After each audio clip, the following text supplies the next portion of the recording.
예, 화물연대는 특정 기업의 직원들이 아니고 개별 차주들의 연합체 성격을 갖고 있습니다. 그래서 엄밀히 말하면 우리가 흔히 아는 직장 노조는 아닌 것이죠. 협상 상대가 사측이 아니라 정부가 되는 것이고 파업이 아니라 운송 거부가 더 정확한 표현이기도 합니다. 역대 정부에서도 파업이 있었는데 그때는 어떻게 했는지 뒤돌아보면서 해결 방안도 함께 생각해 보겠습니다. 자, 홍영 기자, 편의상 총파업이라고 하죠. 이 화물연대의 총파업은 언제부터 있었습니까? 네, 2002년 화물차주들이 모여 화물연대를 만든 이듬해 노무현 정부 때인 2003년 처음으로 총파업을 시작했습니다. 당시 화물연대는 물류를 멈춰 세상을 바꾸자는 구호를 내세웠습니다. 예. 그 뒤 정권과 상관없이 거의 해마다 있었는데요. 20년 동안 전국적인 총파업만 14차례 이어졌습니다.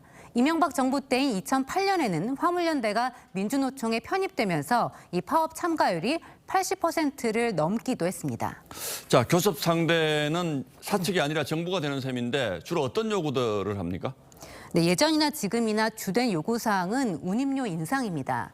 2003년 첫 파업 때 요구했던 게 표준 요율제인데 바로 지금의 안전 운임제입니다.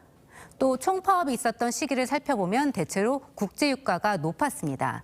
경유가가 올라 화물차주들이 손해를 보니 이 운송료를 현실화해달라는 건데 이번에도 상황은 비슷합니다. 그러니까 기름값을 개인 차주들이 부담을 해야 하니까 국제유가가 오르면 부담이 그만큼 클 수밖에 없고 수익도 줄어들겠군요. 결론은 어떻게 됩니까, 대체로? 대체로 정부가 요구사항의 일부를 들어주고 끝이 났습니다. 2003년 첫 총파업 때는 정부가 요구를 대부분 수용하면서 사실상 백기를 들었고 2008년 파업 때도 이 운송료 인상안에 합의하면서 일주일간의 파업이 끝났습니다. 자, 정부 입장에서는 국가 산업 전반에 걸친 경제적 타격이 그만큼 컸기 때문이겠군요. 그렇습니다. 이 물류는 한 번 막히면 산업에 주는 손실이 막대하기 때문인데요.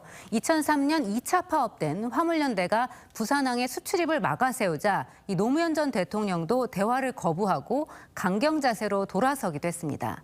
당시 청와대 민정수석이었던 문재인 전 대통령은 화가 난 노 전 대통령이 단호한 대응을 지시했고 군 대체 인력 투입도 검토시켰다고 회고했습니다.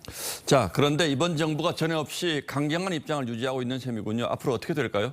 네, 전문가들은 이 안전운임제에 대해선 사회적인 합의를 이끌어내는 한편 또 물류 시스템은 근본적으로 바꾸려는 노력이 필요하다고 지적합니다. 근본적으로는 화물 운송 시장이 효율화되어서 정부 지원이나 간섭 없이 종사자들의 근로 여건이 충분히 개선되는 것입니다. 안전 운임제에 대해서 중재안을 마련을 한다거나 범사회적인 합의기구를 만든다거나 그런 것도 필요하지 않나. 자, 어쨌든 힘으로는 해결할 수 없는 문제니까 사회적 타협을 이끌어낼 수 있는 계획표에라도 먼저 합의를 하고 일단 파업은 좀 끝냈으면 좋겠군요. 예, 홍영 기자 잘 들었습니다.